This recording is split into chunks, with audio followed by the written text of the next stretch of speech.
The first session of the 14th National People's Congress has opened in Beijing. Some 3,000 deputies have gathered at the Great Hall of the People to review the government work report and fulfill their duties as the country's top lawmakers. Our reporter Shou Jiangxing has the details. China's political season begins with newly elected top lawmakers setting the agenda for 1.4 billion Chinese. The plan forward is clear, guided by the mission of the Communist Party of China to build a modern socialist country in all respects. Chinese modernization also means an advanced market economy and industrial system, rural revitalization, and opening up. The government work report calls for breakthroughs to promote high-quality development, as well as achieving greater self-reliance and strength in science and technology.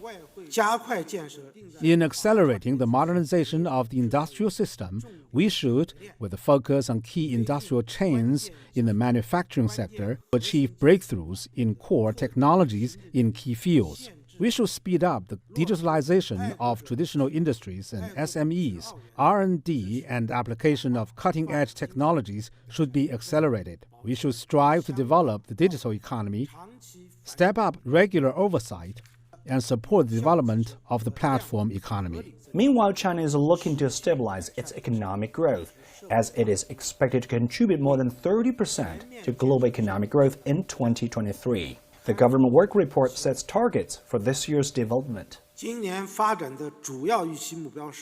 The main projected targets for development this year are as follows: GDP growth of around 5%, around 12 million new urban jobs, surveyed urban unemployment rate of around 5.5%, CPI increase of around 3%, growth in personal income that is generally in step with economic growth, steady increases in both the volume and quality of imports and exports, a basic equilibrium in the balance of payments, grain output of over 650 million metric tons, and continued reductions in energy consumption per unit of GDP and in the discharge of major pollutants. Personal income is expected to grow in step with overall economic growth, and the country will continue to focus on green development. The first session of the 14th NPC will also deliberate a draft plan for the reform of party and the state institutions as part of broader efforts to enhance the party's leadership over the nation's socialist modernization. The work report also reiterates China's commitment to developing friendly ties with other countries while promoting world peace. We should stay committed to an independent foreign policy of peace and to peaceful development, and pursue friendship and cooperation with other countries on the basis of the 5 principles of peaceful coexistence. We should remain firm in pursuing a strategy of opening up for mutual benefit.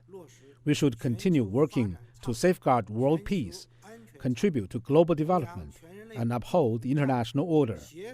China stands ready to work with the international community to put into action the Global Development Initiative and the Global Security Initiative, and promote the shared values of humanity. Let us join hands to promote the building of a human community with a shared future and safeguard world peace and regional stability. China needs to get these initiatives off well over the course of the next 5 years. Beijing has warned, however, there are concurrent strategic opportunities, risks, and challenges, and uncertainty is growing. So the 2 sessions are unquestionably important to mobilize a reopening China after COVID, as well as restore public confidence in order to achieve future successes.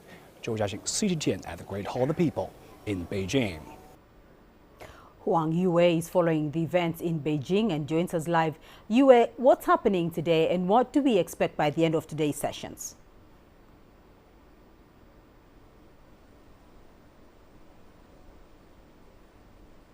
Yes, today has been a very busy day, and just like the report we watched said, that this morning, the first plenary session of the 14th National People's Congress, China's top legislature, kicked off here in Beijing, and Chinese Premier Li Keqiang opened the meeting by delivering the government work report, which has been discussed a lot, because from the report, we've learned that China's target, GDP growth target, has been set at around 5% for 2023, and every year, China's economic growth is closely watched by the world, and last year the GDP expanded by 3%, which is lower than the preset target of 5.5%. But achieving that growth was not easy because the country has faced multiple challenges, and many are saying that the goal for this year has reflected China's confidence of a nationwide recovery of the economy after the country claimed a victory against the COVID-19 pandemic, and also balances against the global geopolitical uncertainties.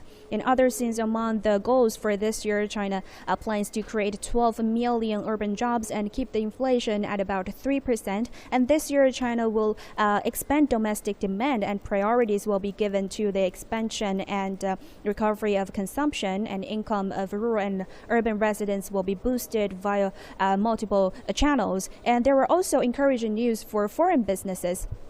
And as Premier Li said, China will make greater efforts to attract foreign-funded enterprises, expand market access, and further open up the modern service sector. Like we said, today has been very busy. Apart from the opening meeting, this afternoon, Chinese President Xi Jinping took part in a deliberation with his fellow deputies from the delegation of Jiangsu province. And today we also had two group interviews. We call them the deputies corridor and the ministers corridor. At the deputies corridor, we had 6 deputies. All of them were from the grassroots to share their suggestions about the development of the country. For example, we've heard a deputy from the remote village to talk about his understanding and his suggestions on rural revitalization. Also, we've heard a deputy talking about the protection of giant panda, and a female deputy talking about the development of the women's soccer in China. And at the ministers' corridor today, we had 3 ministers, and they're from the Ministry of Information and Technology, Ministry of Ecology and Environment, and Ministry of Science and Technology. And the ministers have introduced the achievements in their fields and the work plan in the future. Apart from the NPC session today, the heads of the Central Committee of China's non-communist parties and the All China Federation of Industry and Commerce also joined a press conference in the conjunction with the ongoing CPPCC sessions. So these are the highlights of today, and in the coming days, deputies will be reviewing and deliberating on a series of reports. And on March the 7th, there will be another highlight.